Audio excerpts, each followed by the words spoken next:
How's it going, everyone? ND Sean 45 here after a long hiatus. But of course, you guys know by now to expect that with this channel. For those of you who don't know, I've started doing a new show with my friend Ben, and I've been putting all my time and energy into that show and trying to build it up and see where we can go with it. But anyway, guys, I'm not going to do a whole lot of talking here. I have something else in store for you guys for this video. But the long and the short of it is this. Like you guys watching and everybody else across the country, I've been keeping tabs on what's been going on with the George Floyd situation and, you know, his killing at the hands of cops and all that. I've wanted to make a video before this talking about different thoughts that I have on the killing itself and but mostly everything else that followed. And I still might. I haven't ruled it out. I am going to be doing a live stream this Friday night, so I probably will talk a lot about it then. Who knows? But what I have for you guys in this video is actually a video that I'm going to share from someone who's become a good friend of mine. His name is Theodore Shoebat, and if that name sounds familiar, I've had him on this channel before. I interviewed him last year, and actually that interview is the main video on my channel. So if you guys haven't seen it yet, go check it out. Excuse me. It is 3 hours long, so you might want to watch it in parts. But we had a lot to talk about. But anyway, Ted and his father run a website called Shoebat.com. It's dedicated to excuse me. It's dedicated to you know, Christian militancy and talking about the Gospels and spreading the Scriptures and the Word, and they also rescue Christians as well within their organization and all that stuff. But anyway, I'm going to share with you guys in this video one of his videos that he just recently did. You know, I've been following him for the last 5 years now. He always has a lot of good things to say, and with this particular time, he's been serving as a pretty good voice of reason and shares a lot of insights that a lot of us probably wouldn't even have thought about before. If you guys want to follow him, the link to his YouTube channel will be in the description box below.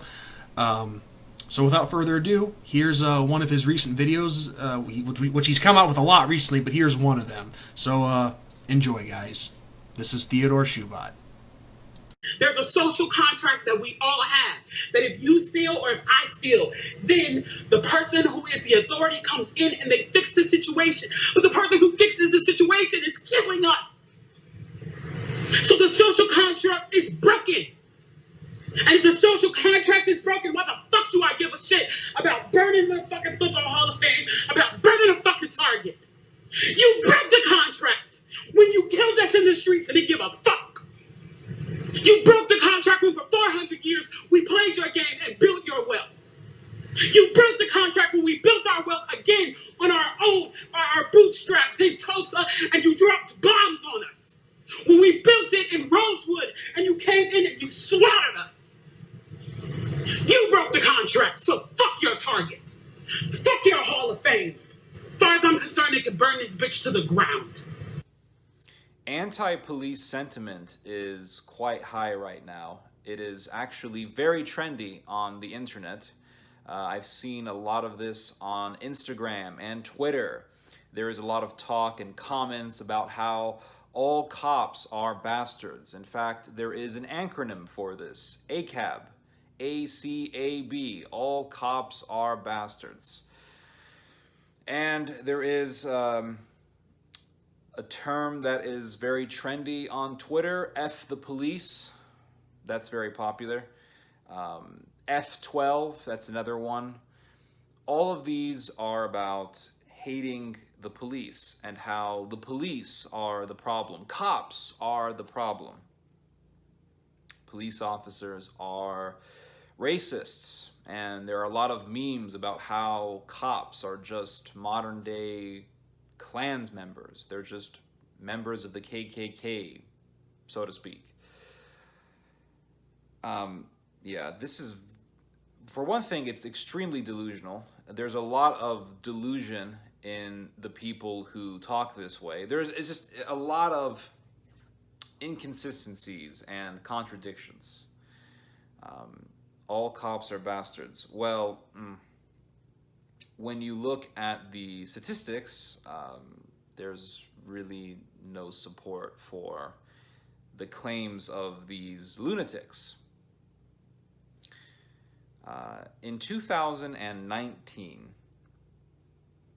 police officers killed over 1,000 people. Massacre, it's genocide, systematic racism, specific systematic oppression of minorities, black and brown folk. How many of that 1,000 were black? Out of the 1,000 or so people killed by cops in 2019, 235 of those were black. So cops in 2019 killed over 1,000 people, 235 of those were black. And those 235 people were, for the most part, either armed or they were otherwise dangerous in some other form. They had a knife, they had some sort of weapon. If you look at these numbers, there's no sign of, systematic, specific targeting of black folk. It's just not there. It's like when people talk bad about the Spanish Inquisition. They say, oh, the Spanish Inquisition, it was tyranny, despotism, Spanish fascism. Killed 30 million people, 33,000 people killed by the Spanish Inquisition. And then you look at the numbers, and then you look at the amount of years that the Spanish Inquisition existed, and you find out, oh, the Spanish Inquisition lasted over 300 years, and 3,000 people were killed under the Spanish Inquisition. There's no sign of wanting genocide in those facts, in those numbers. A regime that wants to just kill tens of thousands of people or millions of people isn't going to kill 3,000 people in over 300 years.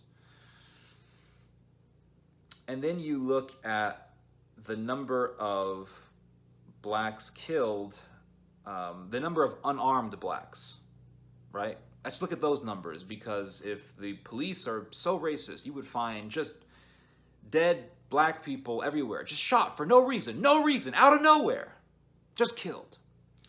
In 2019, how many unarmed blacks were killed by police? 9. That's it. 9 unarmed black people, African Americans, were killed by police in 2019.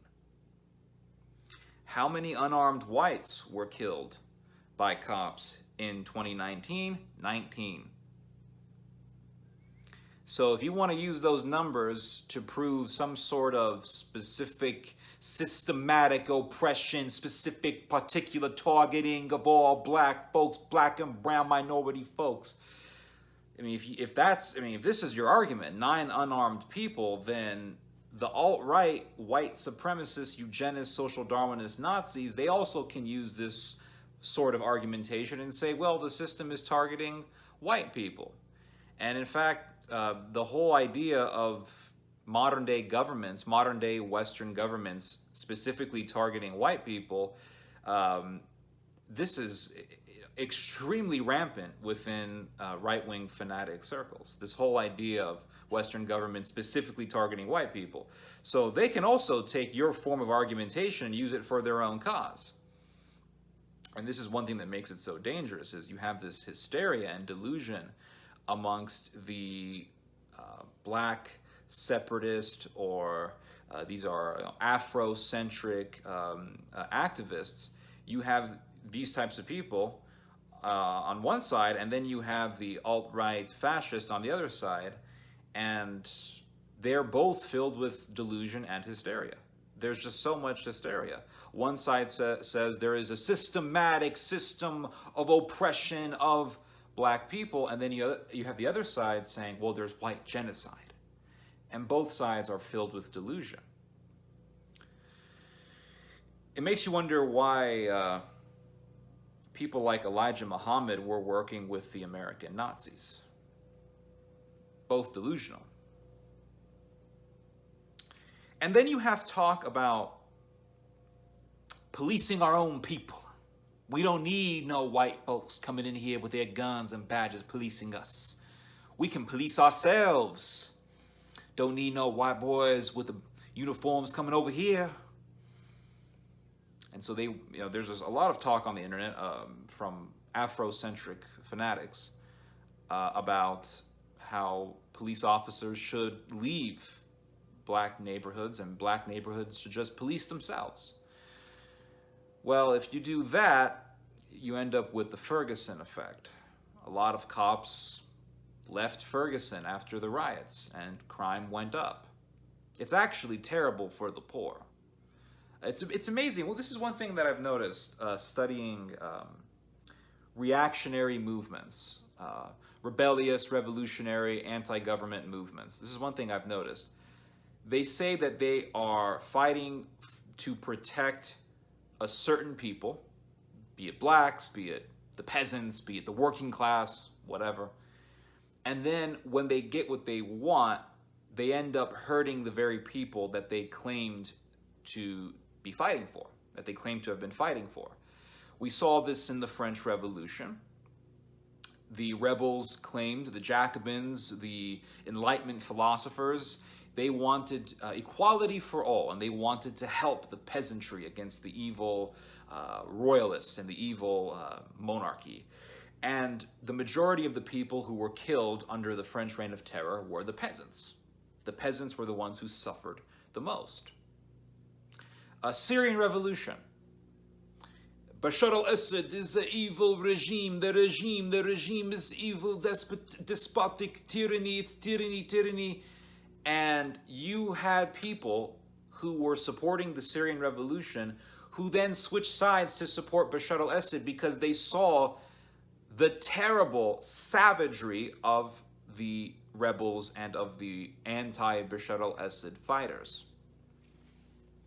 And whatever tyranny came out of Bashar al-Assad's regime was horrendously dwarfed by the Islamic terrorists who were against him and who are still against him. Like, for example, taking poor farmers into the farmhouse and savagely executing all of them. Yeah, this was one particular event that took place in Syria during the Civil War. And I remember seeing the video of it, and to this day, I can't get rid of the images in my head. Like, it was horrific what happened. Libya is another great example. Oh, Gaddafi is horrible. He's a horrible tyrant. And they got rid of Gaddafi, and it was a hell of a lot worse. So if you get rid of all the cops, because the cops are evil and pigs and want to just target black people for no reason, then, and you want to police yourselves, then, I mean, what you're essentially asking for is separatism. You want to make your own state.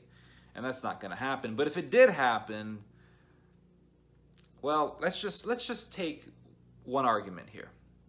Let's take your logic, your ACAB, all cops are bastards are logic. Let's take your logic and let's apply it to what you're talking about. So cops are all bastards, right? They're all evil, they're racist, they're basically Klans members, they're KKK, whatever, pigs, whatever you want to call them. They're evil, right? And cops are the problem. So your solution is to get rid of cops. Okay. So police officers are really bad. Who are the cops, right? Cops are humans, right?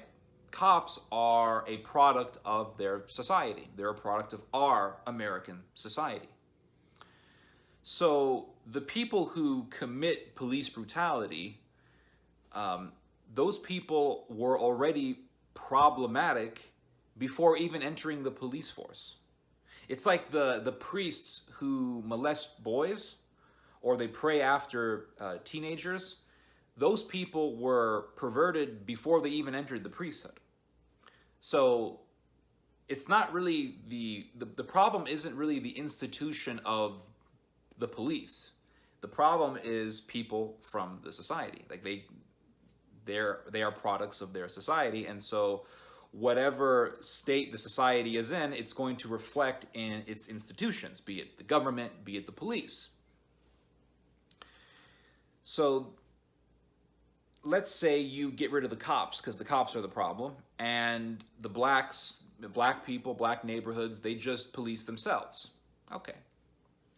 So since we can agree that bad cops, bad apples, they're just products of their society, let's look at the number of homicides, black homicides, in the year 2018. In the year 2018, there were over 7,400 blacks that were killed by other blacks. So if you guys policed yourselves, what kind of cops are you going to have?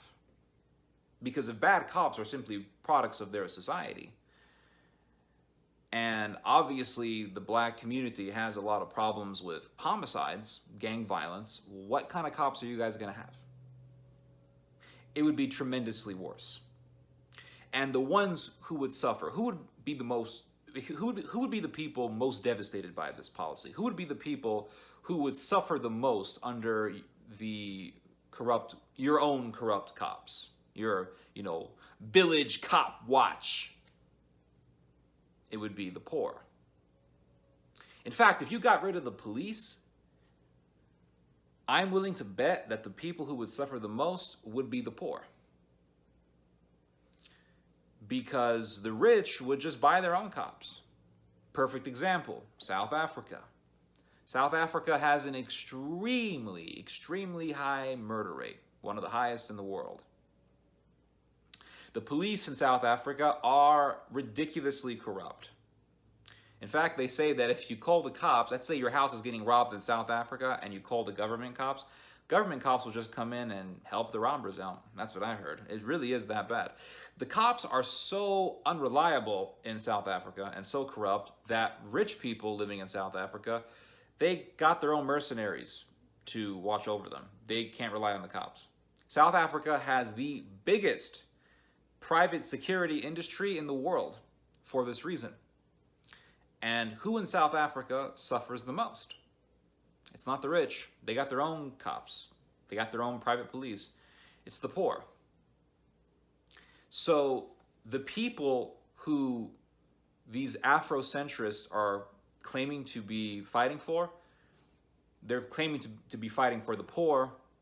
They're claiming to be fighting for poor black and brown folks. These people that they claim to be fighting for would be the ones who would suffer the most if their fantasy of getting rid of the cops ever manifested.